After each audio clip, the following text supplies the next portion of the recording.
현재 베트남에서 한국 기업을 법정에 세웠고 이것이 큰 논란이 되고 있습니다. 베트남은 왜 이런 일을 한국에 벌였는지 놀라운 이유가 등장하고 있는 상황인데요. 하지만 이로 인해서 베트남은 엄청난 것을 잃게 된다는 의견이 등장하고 있습니다.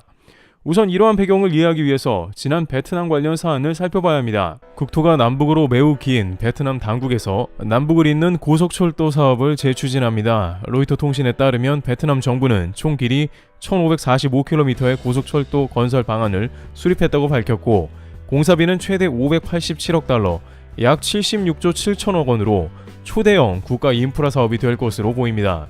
베트남 교통부는 이 계획을 공산당 최고 정책 결정 기구인 정치국에 다음 달 제출할 예정입니다.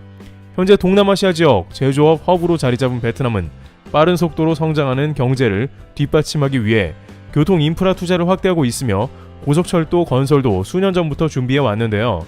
특히 이 가운데 베트남 당국은 한국에도 관련 사안에 적극 협조를 요청할 것으로 관측되고 있습니다. 베트남 채널에서는 한국이 2010년부터 베트남 철도 사업에 큰 관심을 보여왔다고 전했습니다. 그런데 막상 한국에서는 77조 원에 달하는 거대 프로젝트에 뜻밖의 반응을 보였다고 하며, 이러한 한국 측의 행보 가운데 예상치 못하게 일본이 큰 곤란에 빠졌다는 의견도 나오는데요. 일각에서는 한국의 행동이 신의 한 수였으며 일본은 위기에 봉착할 수 있다는 관측이 나옵니다. 현재 베트남의 초대형 고속철도 산업과 한국의 반응, 그리고 일본이 왜 어려움에 처했는지 살펴보겠습니다. 우선 베트남은 코로나 이후 경제가 회복되면서 그간 접었던 남북 고속철도 산업을 다시 꺼내 들었습니다. 특히 한국은 현재 호치민 도시철도 산업과 밀접하게 연관이 되어 있어 계획 관련 국가에 포함되어 있는데요.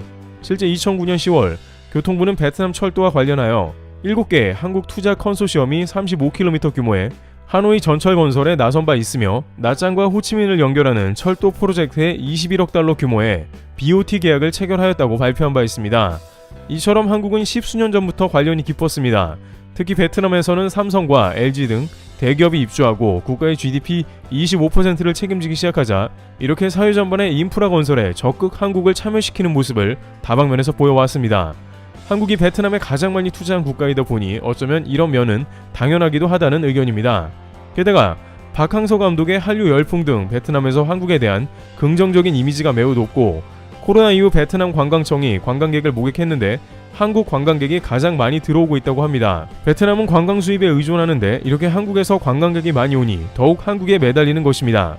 일각에서는 베트남의 여러가지 행태 때문에 관광을 굳이 왜 가냐는 비판의 목소리가 끊이지 않습니다만, 그럼에도 불구하고 대다수의 한국인들은 일본이나 베트남이 가장 가깝고 물가도 싸기 때문에 여러가지 반대 의견에도 불구하고 개인 여행에서는 여전히 베트남을 선호하는 것으로 나타난 것입니다. 또한 최근 노태문 삼성전자 사장이 판민친 총리를 만난 자리에서 30억 달러 투자 의향을 보이면서 삼성전자의 반도체 패키지 부분의 시설과 고용을 늘린다고 협의하며 더욱 고무적이 된 것입니다. 그런데 뜻밖의 전혀 상상하지 못한 상황이 최근 수년간 베트남과 한국 사이에 발생했는데요. 베트남 하노이시의 지하철 건설 프로젝트에 참여하던 현대건설이 공산 중단의 선언을 내린 것입니다. 이것은 2019년부터 하노이시가 현대건설에 제대로 건설 대금을 지급하지 않았기 때문인데요. 처음에는 이에 대해 업계에서는 현대건설이 이해가 가지 않는다는 의견이 대부분이었습니다. 왜냐하면 하노이 지하철 프로젝트는 지하철 3호선과 역사 4개를 짓는 것으로 현대는 2억 달러를 수주했고 2022년에 완공될 예정으로 규모나 예산 면에서 그리 크지 않은 프로젝트라 지연될 이유가 없다는 것입니다. 지연해봤자 비용만 많이 들게 되므로 현대건설은 빠르게 건설을 끝내야 한다는 의견이 나온 것이죠. 그러나 현대건설이 건설 중단까지 선언한 것은 하노이시에서 대금 지급이 안 된 게 처음이 아니었으며, 공사 지연 보상비로 약 900억 원을 청구하자 하노이 도시철도위원회는 100억이면 충분하다며 거절했습니다. 현대건설은 이 계약이 하노이시 당국과 맺은 계약이라 이런 상황은 상상도 못했다고 토로하고 있습니다. 뜻밖의 베트남의 건설 대금 발목이 잡혀 공기까지 대거 지연되어 공사 대금이 불어나 버린 것입니다. 관계자들에 따르면 현대건설이 괴로운 것은 이것이 단순 비용 문제에서 오는 원인도 아니고 정치적인 충돌과 주민들의 보상 문제, 이해관계 등 막상 뚜껑을 열어보니 너무 다양한 문제가 혼재되어 있어 베트남 공산당 당국이 차일피일 지원하면서 공사 대금이 막대하게 늘어나는 상황이라고 전하고 있습니다. 특히 미리 정보를 알아낸 사람들의 알박기를 비롯 보상 문제는 건설사 속이 타들어가게 하고 있습니다. 그런데 이러한 상황은 베트남에서 한두 번이 아니며 호치민시에도 일어나고 있다는 것입니다. 호치민에서는 불과 11km 남짓한 지하철 2호선의 완공이 비용 문제로 계속 지연되고 있습니다. 관계자들은 10년 동안 해온 공사임에도 11km 지하철을 뚫지 못한다고 아연실색하는데요. 본래 이 지하철은 사업비가 13억 달러 정도였는데 호치민 도시철도관리청과의 문제 때문에 현재 사업비는 무려 21억 달러로 늘어나는 등 유럽에서 달려들었다가 혼쭐이 나고 있으며 독일, 스위스, 한국 기업까지 중간에 베트남의 증액을 요구했으나 불발되어 계약 해지도 했습니다. 게다가 앞서 논의되었듯이 베트남에서 한국 기업을 법정에까지 세워버린 겁니다. 최근 하노이 인민법원은 베트남 다낭 도로 건설을 맡은 한국 기업들에게 총 100억 원 벌금을 매겼습니다. 대금 지급도 제대로 안 해주면서 이제는 공사에 부실이 생긴 것은 칼같이 벌금을 매긴 것입니다. 또한 롯데와 포스코 측은 중간 베트남 업체들이 제대로 감리가 하지 않은 문제가 존재했으며 공사에는 하자가 없었다는 주장이며 베트남 업체가 연루된 문제를 조사하겠다고 밝힌 상황입니다.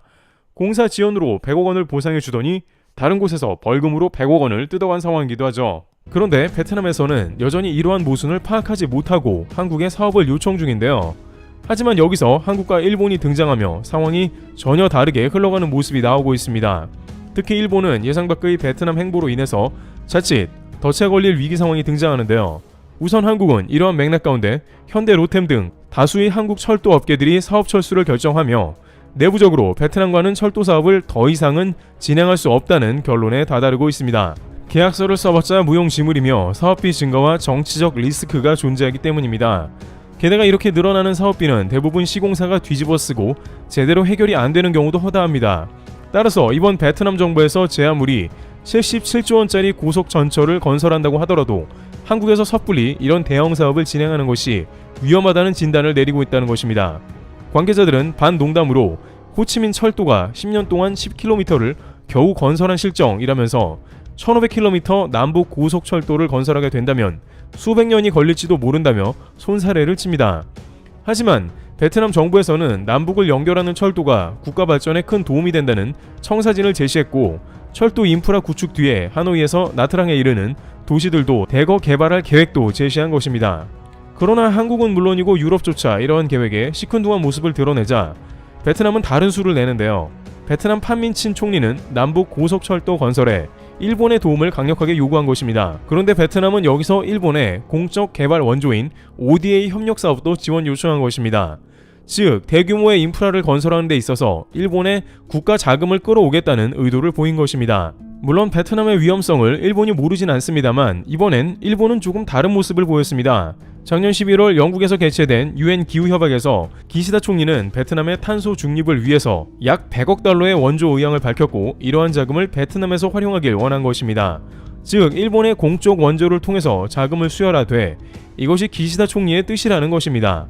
따라서 이러한 이야기를 베트남 총리가 하자 일본은행은 베트남 측에 동의할 수밖에 없었는데요. 기시다 총리는 동남아에 대한 영향력을 키우기 위해서 공적 원조나 차관 지원을 하고 있습니다.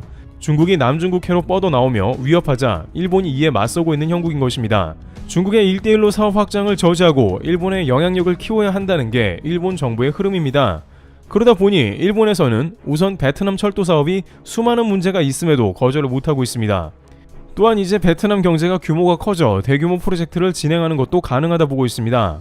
그러나 관계자들은 베트남 남북 철도 사업은 기간도 길고 금액도 매우 크다고 지적하면서 현재 2040에서 50년까지 완공을 목표로 하지만 기간도 20년 넘게 소요가 되는 대규모 공사이며 사업 예산도 지금은 77조 원으로 되어 있지만 추후 150조 원 이상으로 늘어날 수 있다고 지적합니다.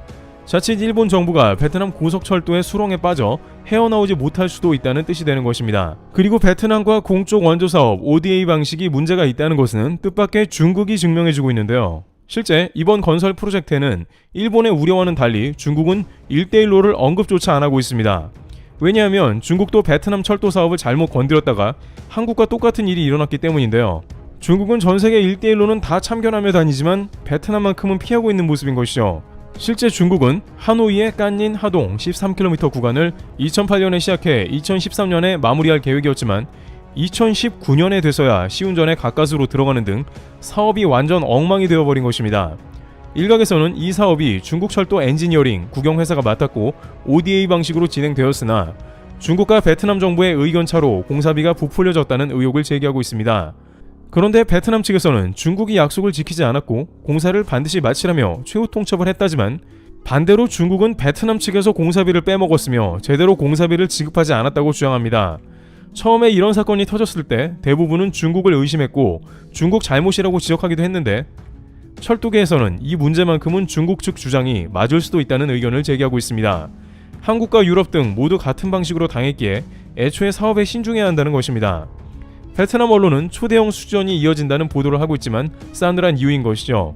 이와 같이 일본은 기시다 총리의 동남아 차관 등 ODA 방식 원조를 확대할 움직임에 따라서 베트남과 초대형 프로젝트를 손잡을 가능성이 점점 커지고 있는 상황이 나옵니다. 그러나 만약 일본이 프로젝트에 착수하게 된다면 국가적 재앙이 될 수 있다는 의견도 나옵니다. 트래블TV였습니다. 감사합니다.